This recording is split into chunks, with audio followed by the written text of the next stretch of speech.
Good morning. খুব সুন্দর যে সূর্য, খুব সুন্দর ভিউ। সূর্য কিন্তু ঝলমলে, আর মাঠের দিকটা কুয়াশা কুয়াশা কুয়াশা কুয়াশা, এদিক মানে কুয়াশা, আর কুয়াশার মধ্যে সূর্য। তাই না? খুব সুন্দর একটা ভিউ। তো এই যে এখানে আমি মানে আমাদের হাল। Good morning. আশা করি আপনারা সকলেই যে যেখানে আছেন ভালোই আছেন, সুস্থ আছেন। আমরাও ভালো আছি, সুস্থ আছি। বড়দের প্রণাম, ছোটদের বুক ভরা ভালোবাসা জানিয়ে আমি আবার চলে এলাম নতুন একটা ব্লগ নিয়ে। এখানে জমি আমাদের রেডি হচ্ছে, বীজ ধান এখানে ছড়ানো হবে। বীজ ধান ছড়ানো হলে তলা বের হবে, ওই তলাগুলো তুলে ধানের জন্য রোপণ করতে হবে। তো তার জন্য জমি রেডি করছি। আর এদিকে বললাম ছেলেটাকে যে নিয়ে যেও না, ওখানে মেশিনটা গাড়া হয়ে যাবে। তো কথা শুনলো না, নিয়ে চলে গিয়েছে। আর ওখানে মেশিনটা পুরো বসে গিয়েছে, আর তুলতে পারছে না। তার জন্য ও একটা মোটা দেখে একটা কাঠ নিতে গিয়েছে যাতে করে তুলতে পারে। তাই আর এখন বাড়িতে কেউ নেই, আর আমার বড় নেই, আর তেমন ছেলে মানুষ কেউ নেই। তো ওটাই সমস্যা যে একা ছেলেটা পারবে কি না। আর কথা বললাম যে ওই দিকটা নিয়ে যেতে না, আর ও বললো পরে আমাকে যে জমিতে জল কম, তাই বেশি থাকলে ও তুলে নিত একাই। জানেন তো বন্ধুরা, তো বাচ্চাটাকে ডাকলাম, আমরা চলে আয় এখানে বস আর চা খেয়ে নেই সকাল সকাল। তো আমরাও খাচ্ছি, আর দিলাম, ওকেও চা দিলাম যে একজনকে লাগবে তোলার জন্য। তাই হচ্ছে বস, একজনকে ডেকে নিয়ে আসি, তারপরে হচ্ছে তোলা হবে। আর একা পারবে না। আর বলছি একটু জল ছাড়ো, তো জল ছেড়েছি আমরা। বিস্কুট দিলাম, বিস্কুট খেতে চাইলো না, শুধু জল দিয়েছি আর চা দিয়েছি, লিকার চা দিয়েছি।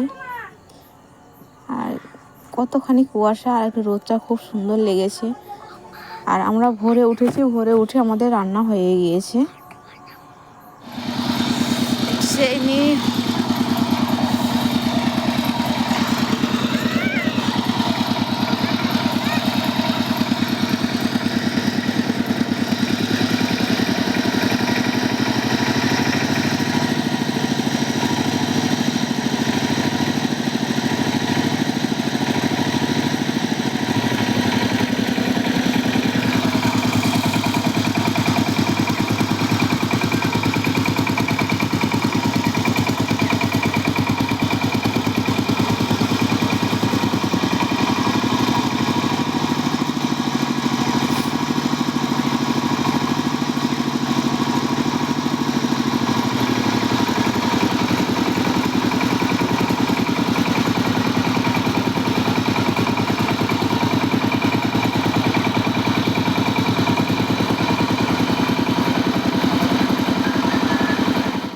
হচ্ছে ছেলেটা খুব সুন্দর করে হাল করে দিয়েছে। আর আমাদের এখন দুপুরে খাওয়া হয়ে গিয়েছে। সেই ভোরে রান্না করেছিলাম, তো ভাত সব ঠান্ডা হয়ে গেছে। এই যে কালি, আর আমি হাঁড়ির তলাতে কিছু দেই না, মাটিও দেই না, ছাইও দেই না। তো কিভাবে আমি এই যে কালি তুলে পুরো পরিষ্কার করে নিই, ওই তো ওটাই দেখিয়ে দিচ্ছি। আমার শাশুড়ি মা কোনোদিনও হাঁড়ি কিন্তু তলা কোনোদিনও কালোই নেই। হাঁড়ি বলো, কড়াই বলো, সব কিছু কিন্তু পরিষ্কার। তাই আর আমরাও আর কালো করি না, আমরাও পরিষ্কার করি। তো শাশুড়ি মাকে দেখেছি হাঁড়ির তলা কখনো কালো রাখতে দেয় না, তো আমরাও রাখি না। আর আমি মাটিও দেই না, ছাইও দেই না, এমনিতে ঘষে নিই আর হয়ে যায়। এবার রান্না করতে হবে আমাদের, একটু বেলাবেলি আজকে রান্না করব, কারণ ভাত একটু অল্প করে খেয়েছি, পেট ভরেনি। তাই আর অনেক ভোরে উঠেছিলাম, তাই ভাবছি তাড়াতাড়ি করে রান্না করে খাইয়ে বাচ্চাগুলোকে বিছানার মধ্যে ঢুকিয়ে দেবো। বিছানার মধ্যে বসে বসে ওখানেই পড়াশোনা করবে আর খেলাধুলো করবে। ঠান্ডা তো, তাই একটু তাড়াতাড়ি করে খেয়ে নেব। আগেকার মানুষের মতো, আগেকার মানুষ যেন খুব তাড়াতাড়ি খেয়ে নিয়ে বিছানার মধ্যে ঢুকে যেত, তো আজকে ওটাই করব আমরা। খুব তাড়াতাড়ি রান্না করে তাড়াতাড়ি খেয়ে বিছানার মধ্যে ঢুকবো। তো কতখানি করতে পারছি ওটাই। তো কীভাবে মাছি চলো তোমরা দেখতে থাকো।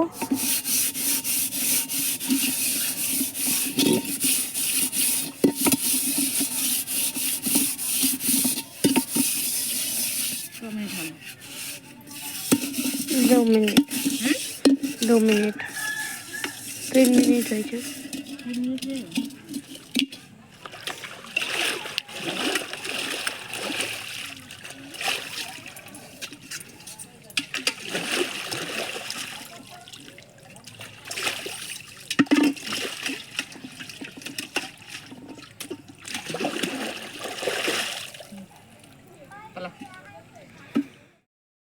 দেখুন তো কত সুন্দর করে ঝাল করে দিয়েছে, যেমন মই দিয়ে সমান করা হয়েছে, কিন্তু না, এত সুন্দর হাল করেছে, খুব সুন্দরই হাল করে দিয়েছে। এই যে, আর আমাদের জল চলছে এখনও, কেউ বলেছে জল ছেড়ে রাখতে, তাই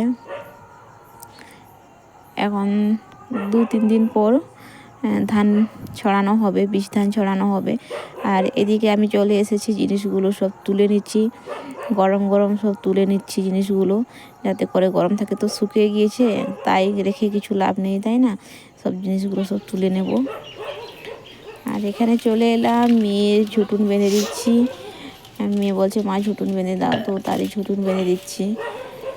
আর চুল রেখেছি, ওর বাবা বলছে মেয়েদের চুল রাখবো, তো ছোটো মেয়েদের চুল রাখলে খুব দেখতে ভাল লাগে, তাই ওর বাবা বলেছে, বলে চুল রাখা হচ্ছে। আর দুটো মেয়ে ওর বাবাকে ভীষণ ভালোবাসে, আর বাবাও দুটো মেয়েকে ভীষণ ভালোবাসে। আর আমি হচ্ছে সাইডের মানুষ, আমাকে কেউ ভালোবাসে না। আর ভালোবাসার জন্য তো আছো তোমরা, তাই না? প্রত্যেকজন যারা যারা আমার ভিডিও দেখছো, অবশ্যই একটা লাইক দিলে আমি বুঝতে পারবো যে হ্যাঁ, আমাকেও ভালোবাসে অনেকে। তো আর যারা নতুন তারা অবশ্যই সাবস্ক্রাইব করে পাশে থেকো। আর আমি ভয়েস দিচ্ছি, আমাদের কুকুরটা এতখানি ডাকছে, জানি না শোনা যাচ্ছে কি না, তো শোনা গেলে অবশ্যই একটু ইগনোর করো। তো কি করব, তাই না? বাড়ির সাথে কোথায় আমি যাই, আমাকে একটা লাইক দিয়ে পাশে থেকেও ভালোবাসা দাও, ওতেই বুঝতে পারবো তো তোমরা আমাকে কতখানি ভালোবাসো। আর যারা নতুন তারা সাবস্ক্রাইব করো, এটাই আমি বারবারে বলছি।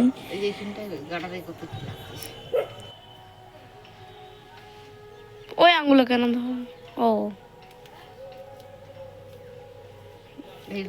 আচড়াও এটাকে একবার, আবার উপর দিয়ে একবার আচড়াও।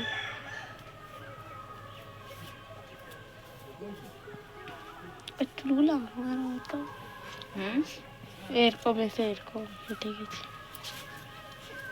সামনে দেখি কি বেরিয়ে গেছে, বন্ধ করো। ভাত হয়ে গিয়েছে, ভাতটা গড়িয়ে নিচ্ছি। আর সাইডে অনেকখানি কালো হয়ে গিয়েছিল, তো ওগুলো এই ভিজে নেতা দিয়ে মুছে পুরো পরিষ্কার করে দিয়েছি। আর তলাটা আছে, যখন হাঁড়ি মাছতে নিয়ে যাব তখন তলাটা মেজে নেব। আর মাটির উনুনে রান্না করলে ভীষণ তাড়াতাড়ি ভাত রান্না হয়, গ্যাসের থেকে দেখেছি উনুনে রান্নাটা খুব তাড়াতাড়ি হয়। আর শীতকালে আমাকে ভীষণ এই জ্বালানিতে রান্না করতে ইচ্ছে করে, তাই জ্বালানি কিনেছি, গ্যাস ছেড়ে দিয়েছি। গ্যাসে ওখানে ভীষণ ঠান্ডা লাগে, রান্না করতে ভাল লাগে না। আর মাটির উনুনে রান্না করলে বেশ আগুনের তাপে বসে বসে রান্না করতে ভাল লাগে, তাই আমি রান্না করে নিচ্ছি। আর এখানে আমি ভাতটা গড়িয়ে দিচ্ছি। আর এদিকে রান্না করার জন্য সব কিছু আমি রেডি করে নিয়েছি। তো আজকের ব্লগটা কেমন হয়েছে অবশ্যই কিন্তু কমেন্ট করে বলো।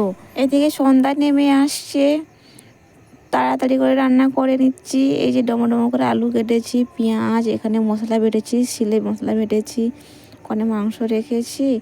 আর এখানে একটা মুরগির ডিম ফেটে গিয়েছিল, তো ওটাই ঝুরি ঝুরি করে ভেজে নিচ্ছি। এটাই আমাদের হয়ে যাবে। আর এই যে একটাই কাট দিয়েছি, খুব সুন্দর করে জ্বলছে। আর এদিকে আলু দিয়ে দিয়েছি, ওটা তুলে নিয়েছি আমি, আলু দিয়ে দিয়েছি, আলুটা ভেজে নিচ্ছি তাড়াতাড়ি করে। ঠান্ডা পড়ে যাচ্ছে, সূর্য ডুবে যাচ্ছে, আর ঠান্ডা নেমে আসছে। আর এদিকে ফাঁকা, এই যে সন্ধে নেমে আসছে, পুরো কুয়াশায় ঢাকা হয়ে চলে আসছে। এখানে আমার আলু লাল লাল করে ভাজা হয়ে গিয়েছে। আর এই যে কটা লঙ্কা দেব। আর আজকে একটু মশলা কম দেব, কারণ আমার ভীষণ পেট ব্যথা করছে, পেটের একটু গন্ডগোল হয়েছে, তাই। আর ছোটো মেয়েও বলছে মা একটু পাতলা ঝোল করো, তাই বেশি মশলা দিলাম না। এই যে আমার মশলা কষা হয়ে গিয়েছে, তেল ছেড়ে ছেড়ে আসছে, এই যে দেখাচ্ছি, তেল ছেড়ে ছেড়ে আসছে। তখন একটু লাইট ছিল না, আর লাইট দিতে আমার এখানে কালার আর নেই, যে পরিমাণ তখন কালার ছিল এখন কালার দেখা যাচ্ছে না। জানি না ফ্ল্যাশ লাইট দিলেই দেখেছি কালার আর থাকে না, তেল ছেড়ে দিয়েছে। আর এই যে মাংস দিয়ে দিয়েছি, মাংস এখন কষা কষা হয়ে গিয়েছে এখন। আর আলুও দিয়ে দিয়েছি। ঘুমোয়নি, তাই গরম গরম ভাত খাইয়ে দেবো, ভাত ডিম ভাজা ঝুরি করে, আর এখানে চিকেন তরকারি। তো চলো আজকের ভিডিওটা এই অবধি রাখলাম। কেমন হয়েছে অবশ্যই কমেন্ট করে বলো।